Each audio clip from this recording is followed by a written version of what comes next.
Namaskar. Hello and welcome to PGurus channel. I'm your host Sri Iyer. Today we are going to talk about the new missile that is garnering a lot of attention, the BrahMos. I'm not even sure if I'm saying it right. And to set me straight and to talk about it, let's welcome Lieutenant General Ravi Shankar. General Ravi Shankar, namaskaram and welcome to PGurus channel, sir. Namaskaram and thanks a lot for calling me over. It's always a pleasure to talk about BrahMos. I've handled, Um, yeah, General Ravi Shankar, our audience is very appreciative of your thoughts, and I think you can start from how this thing came to be named that. What was the intent of designing this? Why is it that many countries are expressing interest? I think these are the first set of questions I have for yeah, you, sir, that's and a then we fair can one. take it from there. Yeah. See, it was a joint venture we started early 2000, somewhere around that time, um, between Russia and India to produce a cruise missile, right? And the idea was to produce a supersonic cruise missile. When you come to the naming, this is named after Brahmaputra, BR Brahm. Mos is Moscow. So it's the confluence of Brahmaputra and Moscow. In fact, if you go into their building, you will see pictures of this. So that's how it was made. And at that point of time, we realized that we had certain strengths in building missiles. The Russians had certain strengths in building missiles, and we built this. Till then, the cruise missiles generally meant that they were at subsonic speed. The Tomahawk, for example, that was the most famous cruise missile.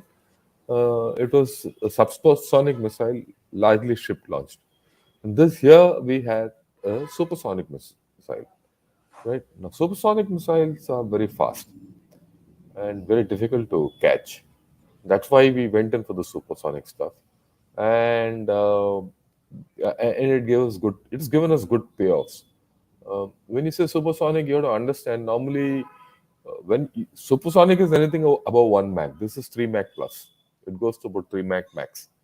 Now, you would have heard about five hypersonic missiles. You know, Yes. they are 5 to 7 Mach.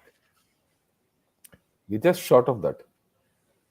So technologically, we are within the hypersonic system is within reach of India, and we've developed this missile. The problem with hypersonic missiles or any fast-moving object is to control it. How do you control it? How do you make sure it comes to gets to a target properly?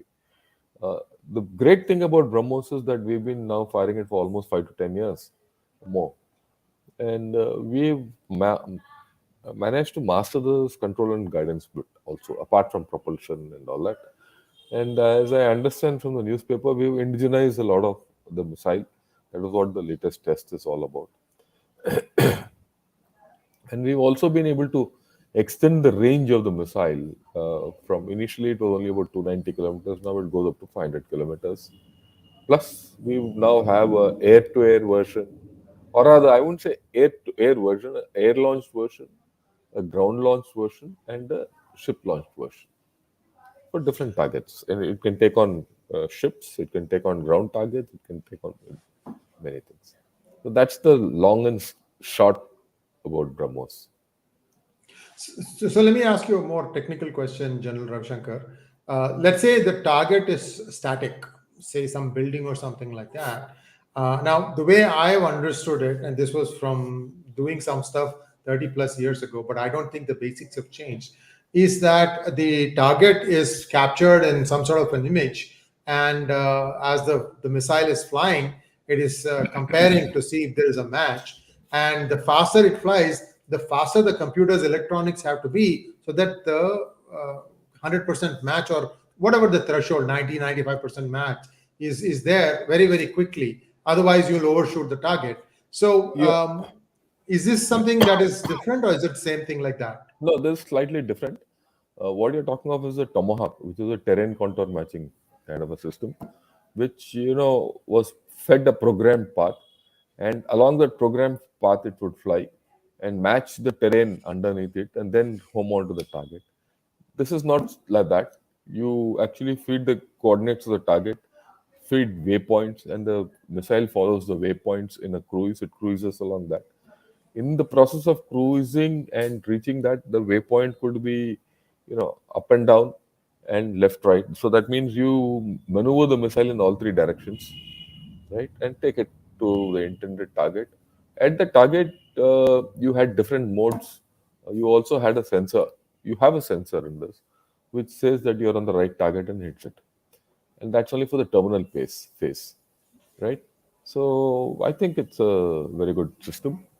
Uh, we have a seeker system. Every missile of this variety will have a seeker system, and depending on the mode, if you're in a, say, a ship to ship mode or anti ship mode, then it will fly parallel to the sea and search the ship.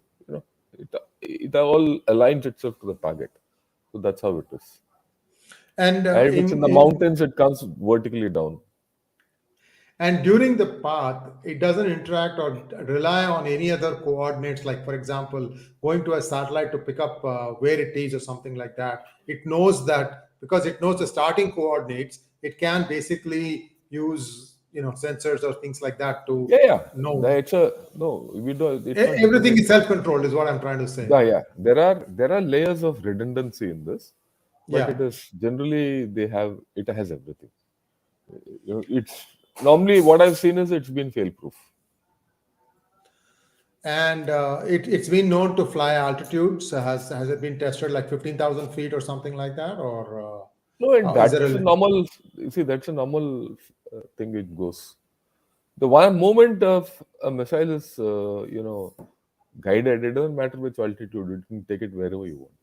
Hmm, hmm, The hmm. only thing is Oh, with altitude, certain changes have to be built into the control and guidance system, but that's normal. It's not a great deal. hmm. Yeah, I'm completely, No, I ignorant about understand. No, no, I missile understand. technology, and I'm I sure understand our that completely. viewers also are trying to get educated on the fly here. Yeah. Uh, and so the thing seems to be that this is planned to be some sort of a deterrent against an adversary, and we don't have to take the name. So if you think about matching, right? I have this, and this can effectively counter this. Is there an equivalent in against some of our in the armory of some of our adversaries? Okay, let me put it this way. Just because you have a missile and he has a missile, they don't counter each other. Yes, Missiles yes, don't counter each other.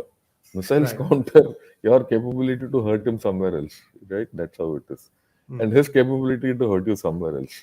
See, this Okay. is because we've been fed on Ramayana and Mahabharata. No, One no, no, of the two things no, common. that doesn't happen.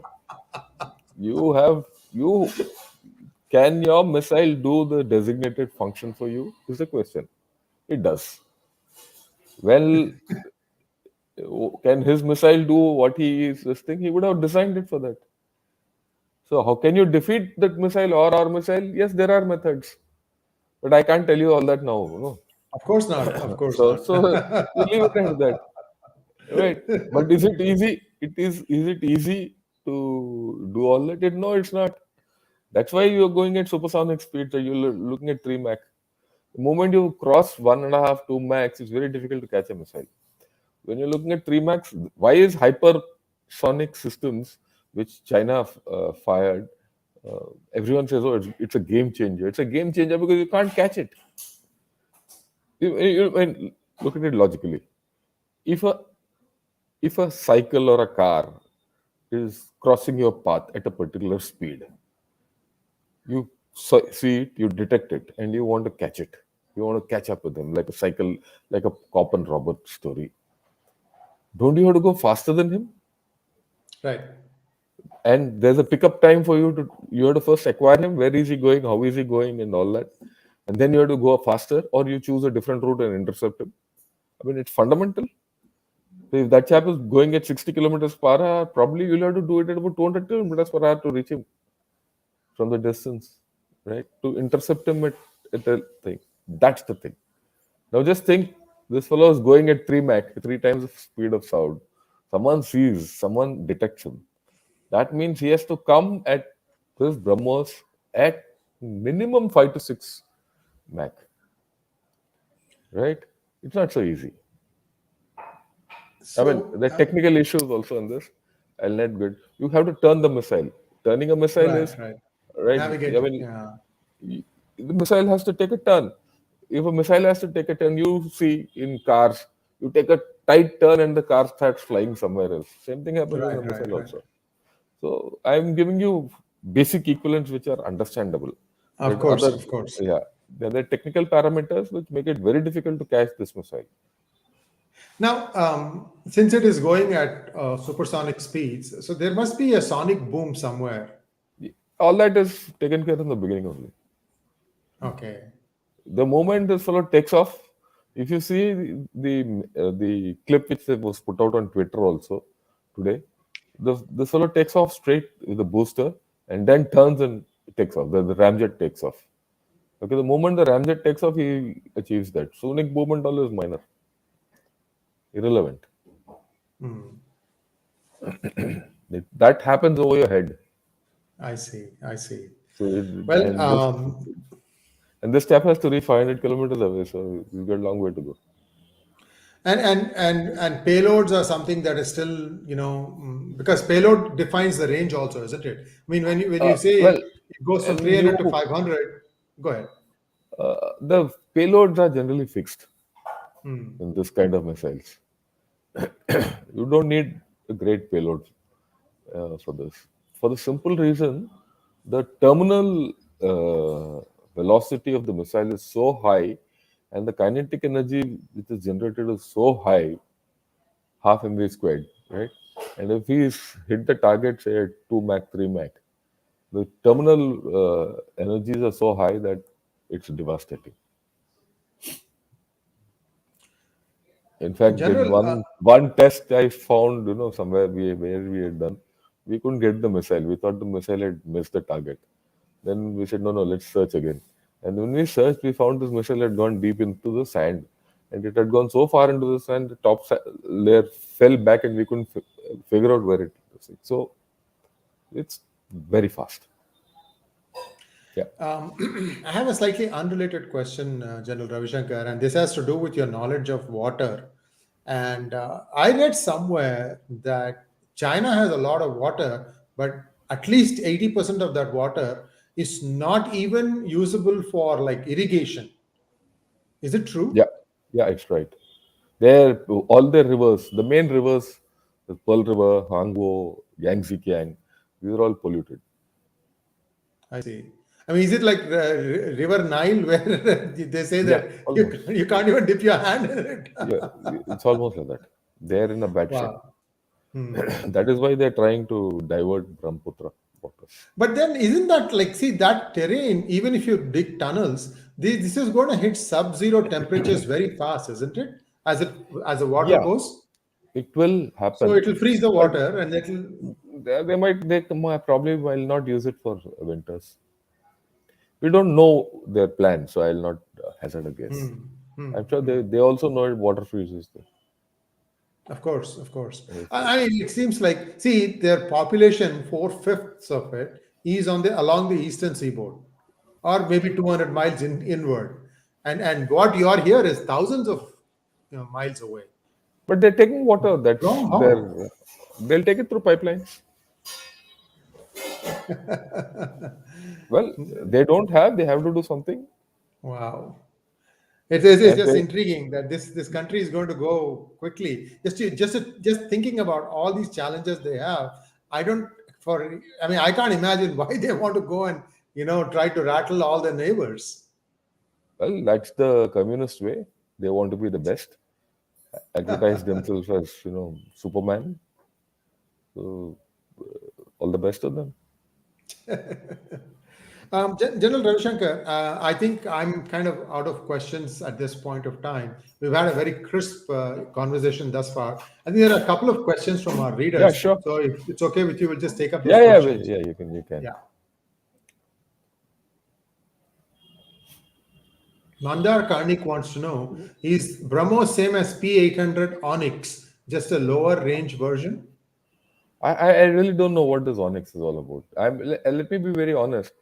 I'm very poor at looking at each weapon system, and I don't track of others. But if I right, So I really can't comment. Same one. Satyam, that same thing again. Same Yakaunt thing. or I don't know Bastion. what Yeah. Yakont or Bastion is. I don't like to compare.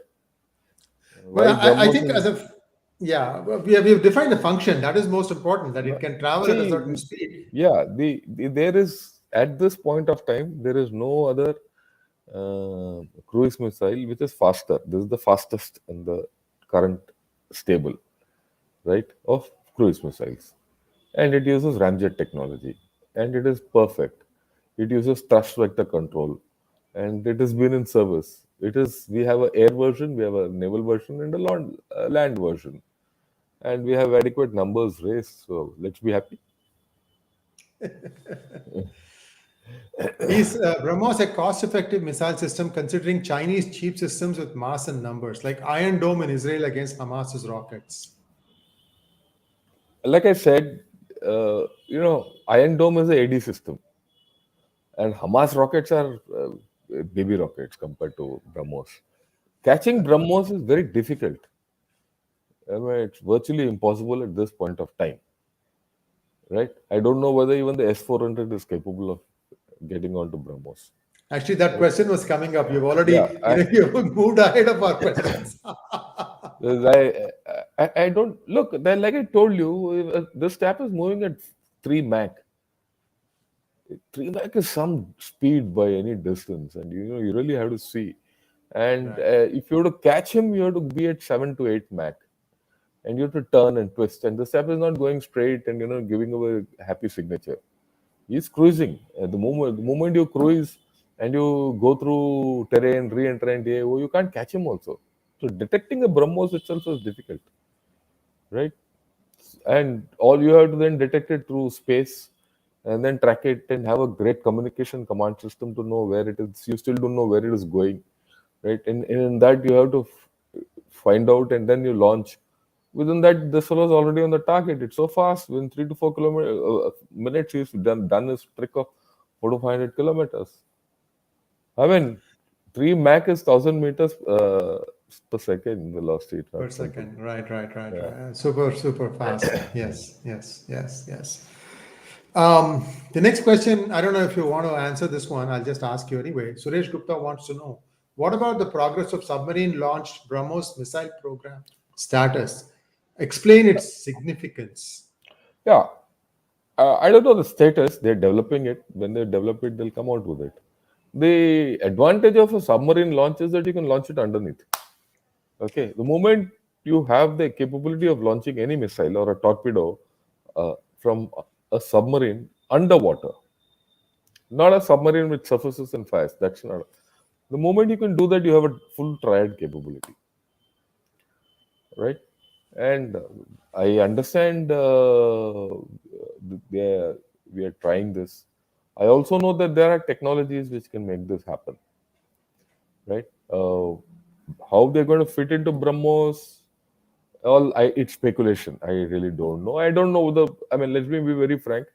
I do not know the methodology they're approaching, applying, or attempting. But the day we have this, our capability is different. Next question. Mr. Lee wants to know what percentage of Indian input contributed to BrahMos development? See, initially we were not very good at it. Let me be very honest, but that was in the earlier stages. We were looking at making the airframe, the propulsion. Propulsion, we were very good. After all, when we joined this program with the advantage of having a successful missile program. Right? And we didn't have at that point of time we didn't have any great knowledge about control systems at high speeds. No one had, even they did also didn't have. It was developed jointly. Today, it is far better. What percentage? My guess is we are continuing with my guess, and this is my educated guess. We are continuing with this partnership on geopolitical terms of Russia and India. If India had to produce its own missile like BrahMos by any other name, we can. that capability we have, but there's a lot of value in producing it along with Russia, because there is a geopolitical connect to this one. Number two, when you have to go and market this missile outside, like we are now marketing it with the Philippines, then you have two major countries together, right? And then both are interested in the sanctity of the missile, and a lot of things can be handled that way. So there is value. Yes, We shouldn't pull out. yes, indeed. And before we go to the next question, it is good that India has found a new export revenue source. I Yeah, mean, it's a that's a major very export good revenue. thing. Yes, It's a yes, major export yes, revenue source, yes, yes, yes. right? Next And question, it's please. yeah, Yeah. Sir, what happened with drone development for Madras IIT? Rishi yeah. Kumar wants to We are, know. we are carrying on with it. It's not as if we have left it. Let me be very honest. The COVID has hit us very badly. The COVID has hit us badly because we don't have students. We are not running classes. We are not able to do anything.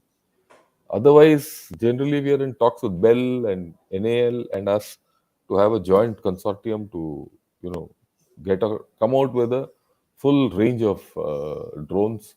We're carrying on with our experimentation and designs and all that. But I won't have the confidence to say that we are on top of the show till such time we actually fly a few of these, and we're not able to fly because of COVID. We don't have manpower. We don't have the facilities here. Can it can carry nuclear warhead in addition to conventional warhead? Global Office of Control Theoretically, wants to know. theoretically, you can carry a nuclear warhead. Theoretically, but there are protocols between Russia and India. I don't think we'll be able to fit a nuclear warhead in this. If we have to get out of this program and develop one. Mr. Lee, I think we've answered this question on the portability of BrahMos module. How best can it be deployed logistics Yeah, wise in Himalayan terrain? yeah. There's no problem. We can deploy it anywhere we want. If we can deploy it from here to Andaman and take Yeah. it by IL-76 or whatever, you know, I'm telling you something which happened. We've taken a BrahMos from here to Andaman Nicobar by IL-76, and next day we fired it. If we can do it there, we can do it in Himalayas also. How does it matter? Wherever. So, India has got tremendous capabilities on this. Hmm. Ugly Toad wants to know why US sanction won't effective on BrahMos. BrahMos is not something that US is going to sanction. Is the Indian Why will stakeholder he higher? sanction? It's my Yeah, missile. I'm developing yeah, jointly with Russia. The USA yeah. can take a walk. No, I think sometimes questions get carried away. No, that's okay. It's all right. That's fine. But we should also respond that way. See, Yeah. USA is not my boss. My boss is the Constitution of India, the President of India, the Prime Minister of India, and the Cabinet of India, whom we have selected. Right? They are my bosses. I mean, when I say they, for me, my bosses for the armed forces. We'll go by what we have to do, how we have to do. We are a very strong country, not an issue. I think looks like we are at the end of our questions. And General Ravi Shankar, very crisp. Oh, there is one more. Uh, Mandar Karnik wants to know what is BrahMos used to hit? Ships, command structures, etc., or something else? No, all these, any target you can hit with BrahMos. All targets are game for BrahMos. It's up to us how you use it. Right. It's an arrow, you can throw it where you want. Only thing is, when you're firing it as a ship-to-ship system, the model is separate. When you're firing it in high altitude or mountains, the article is different. When you're firing it from air, the thing is different. The modifications are required for enabling the BrahMos to be launched from that particular platform and for a particular target. The versions are different. So we can do any of these. This is the last question. Value Yeah, yeah. Pilgrim wants to know, can I ask when the DRDO would be able to test indigenous scramjet engine? I understand we are targeting 1500 BrahMos here at speeds of 7 Mach. Is that true? Well, I will not vouch to the specifics of what he's asking. No one will tell any one of us when that scramjet is going to come or not, right? And even if I speculate, it's not correct. But are we going in for a hypersonic system? Yes. Do we have the capability to do it? Yes. Why have we not been able to do it? We didn't think it would we would need it so far. Now that China has done that, we'll do it. See, yeah, I Speak. mean something which I think I'll have to explain. We are already at 3 Mach with BrahMos. This is the fastest cruise missile in the world today, right? Then believe you me, it's a very accurate system. I've fired enough of it to know it's a dead dot accurate system at max range. If that be so, our journey next step is 5 to 7 max is the next. Beyond a particular level, whether China has 7 Mach and I have 5 Mach is irrelevant. You can't catch this 5 Mach, 6, 7 Mach articles moving at that top speed, right? You can't intercept them. It's out. What is good is that at 3 Mach you're able to do guidance and control. The important thing in any missile system is not your ability to fly a system from place A to place B, but and you go to B and spray all over the countryside. No, you have to be on B and you have to hit B within a specific radius. That is the more important thing. For that, it doesn't matter whether you go reach there at 10 Mach or 20 Mach, 5 Mach or 1 Mach or half a Mach. What a 3 Mach system can do, maybe a 7 Mach system can't do. Right? And there are problems also in employing these missiles. Everyone must also understand that most of these missiles are unusable in war. They are great for deterrence. They are tools of deterrence. These are tools of power, geopolitical power. This is not to start fighting like Mahabharata. So we'll leave it at that.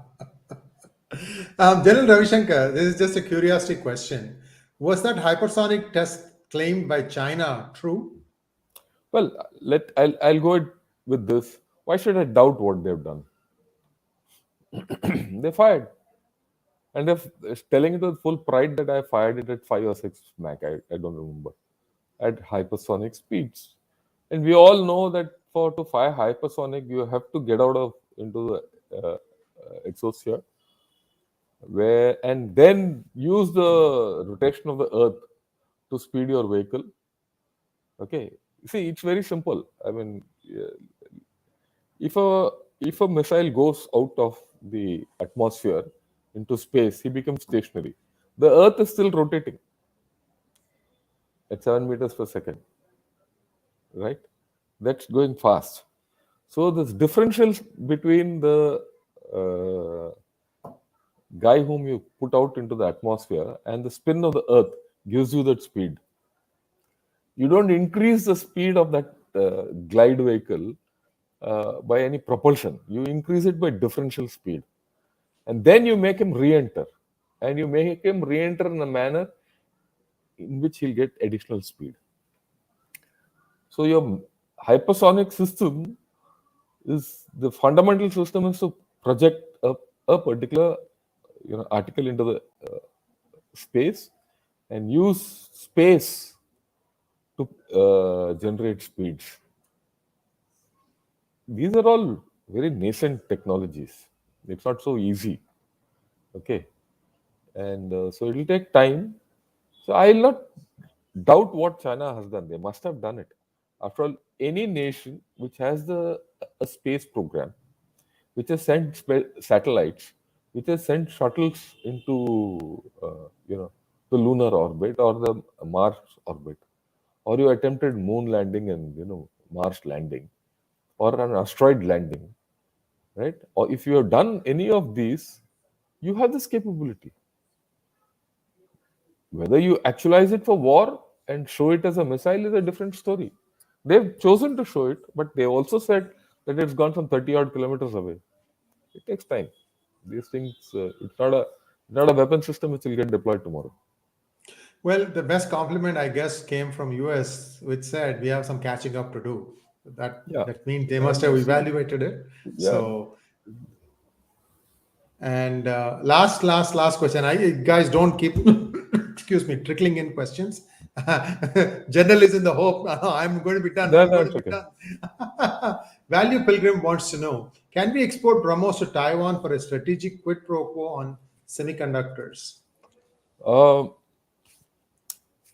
See, we can do anything we want. That's the first thing. The issue is two. One is political will, and the geopolitics of the whole story.